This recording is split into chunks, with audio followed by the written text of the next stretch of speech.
us to help in the medical clinic at Owicha, Marie. He wants to spend more time trying to reach the Pygmies. Dr. Becker said later, the field council has assigned us there. He paused. I learned some other news. The folks at home who were sending the $60 a month for our support have had financial difficulties. It sounds like they won't be able to support us. But God has always met our needs, Carl, Marie responded, and he will continue to do the same as we continue to serve him, her husband said confidently. The Beckers settled into their leaf-roofed home at Owicha. The mission station at Owicha had been cut out of the jungle. Tall trees had been chopped down to let in sunlight. Ground had been cleared and mud huts built. Now that Dr. Becker spent more time at Owicha, more people came to the dispensary. Soon a row of 10 mud huts were added for patients. Then on the other side of a banana grove, 3 small huts were built for leprosy patients. And still the people came, but no pygmies. One day, Dr. Becker announced he was starting a school to train assistants to help him. What, friends cried? Take a jungle boy who is used to more play than work, who probably attended a mission school only to 3rd grade, a boy with no feeling of responsibility or sense of time, and let him assist a doctor? But Dr. Becker had faith in a great God. The boys he trained learned to treat common diseases. They passed the exams from the Belgian colonial government and returned to Owicha to care for almost half of the patients.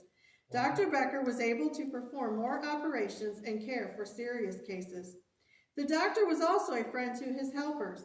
He taught them in a Bible class, told them about world events, and invited them to his home. He lived before them as a Christian should live. One day, a poor, pitiful man named Lazaro was brought to Owicha dying of gangrene and ulcers. He was from a primitive tribe the other Africans looked down upon. He needs a blood transfusion, said Dr. Becker. One of the medical students will have the honor of giving blood to Lazaro. Nurse, please take blood samples. The students ran away and hid. No one wanted to give blood to this low tribesman.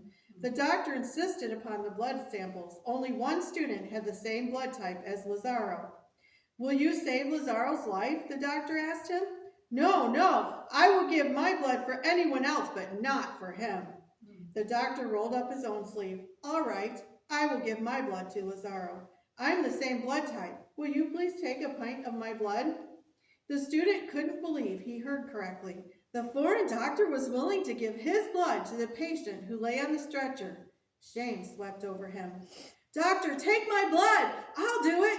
You are not even of the African race, yet you are willing to give your blood. And Jesus, God's Son, gave his blood for me, and he was divine. Afterward, Dr. Becker showed the students a verse in the Bible. He hath made of one blood all nations of men to dwell on all the face of the earth, Acts 17:26. There is no such thing as American blood, African blood, tribal blood, royal blood, French blood, German blood, or any other national difference of human blood. Within 2 years, 300 patients a day came to the clinic. Dr. Becker was doing 1,000 operations a year. There were also 175 leprosy patients now. A hospital was needed, but Dr. Becker would not ask anyone for money. He would not even mention his needs to anyone. He said to his staff, God said he would supply our needs. Let's just trust him. And they did.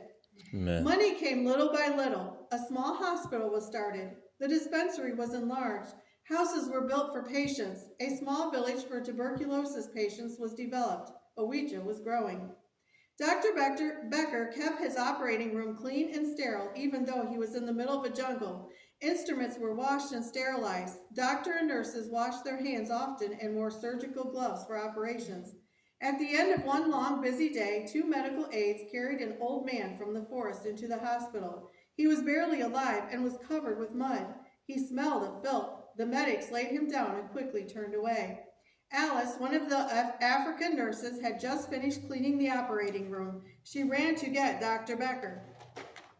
Another serious hernia, pronounced the doctor. Get the operating room ready, please. For that dirty old man? Alice exclaimed. Every person is precious in the sight of the Lord, replied Dr. Becker. Even this miserable creature? Alice persisted. Everyone, repeated the doctor firmly. He operated upon him just as carefully and prayerfully as though the man had been a chief or government official. Alice and the medics never forgot the doctor's words, "Every person is precious."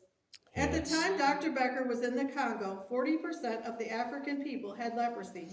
Leprosy was considered incurable and highly contagious, but research proved this to be incorrect. Leprosy is a disease where patches of skin lose their color and ability to feel anything. Heat, cold, sharp, dull, soft, hard. The patches or lumps develop on the ears, nose, or even all over the body. A leprosy patient can be easily hurt if he touches something scalding hot or if he steps on a sharp object. Many leprosy patients become deformed and disabled from complications. The leprosy patients at Owicha lived near the hospital in huts of sun-dried brick. Each patient was given 1/2 acre of land to grow vegetables. Every week they received injections of calmugra oil. This restored the pigment but did not cure the disease. The new medicine in the form of pills, a sulfa drug, came and the treatment brought such good results that more leprosy patients arrived. Soon the forest had to be cleared to enlarge the village. Eventually, 4,000 patients plus their families lived at Owicha. In 1954, Dr. Becker had a famous visitor at Owicha. Dr. Robert Cochrane was the world's authority on leprosy. He had visited mission stations all over the world. The leprosy village at Owicha was the largest in Africa, second largest in the world. Dr. Cochrane praised the work at Owicha. Dr. Becker had learned to operate on leprosy patients. His first surgery was on a hand so the twisted fingers could straighten out and be useful again. Then the patient would exercise the hand every day for weeks. The fingers on Munande's hand had twisted into a claw. He was sure he could never use his hands again. Once Munande was asleep from anesthesia, Dr. Becker made small cuts in each side of the fingers. He took pieces of healthy muscle from another part of the hand and placed them in the slits. Carefully closing the wound, he applied clean bandages and a plaster splint. Slowly, after 2 months of special exercises, Munande felt his hand come back to life. Wow. He stretched out his fingers and picked up a stone. He fed himself with a spoon. Wow. Now he could work and take care of his family. The doctor then ventured into nerve surgery, relieving the pain in hands and arms for leprosy patients who could not sleep because of the pain. A witch doctor named Bubisi was cured of his leprosy at Owicha. He became a Christian, studied the Bible, and later was made a leader in the church. Deep in the Utiri forest around Owicha lived the Pygmies. The grown-ups were sometimes no taller than an average man's waist. The Pygmies had light copper-colored skin with tight little curls all over their heads. They were carefree people, seldom leaving the forest. They were the Congo's gypsies, never staying long in one place, living only to eat, sleep, hunt, and play. Since Uwicha's mission station had been founded with the hope of reaching the Pygmies, Jim Bell and his wife had often gone into the forest to witness to these people, but so far very few Pygmies ever stopped there. The other African tribes don't consider the Pygmies human, said Dr. Becker to his wife. They look down upon the Pygmies. He prayed, asking God for wisdom and helping the Africans understand a Pygmy was an important person in God's sight with a soul worth saving. One day, when the doctor had an especially long line of patients waiting in the hot sun for their medicine, he noticed a little Pygmy fellow carrying his dog approach the front desk to give his name and tell his problem. Pygmies use dogs, which did not bark, for hunting. All the medical students began to laugh. The doctor isn't busy enough. So this little guy brings a sick dog to keep the doctor busy. Ha ha ha. He thinks the Munganga will look at a mongrel dog.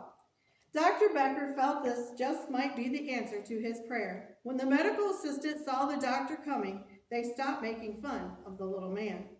I'll pay his fee, said the doctor. A few pennies was the charge to register at the medical clinic for the year. This was done to give patients a feeling of having paid their way.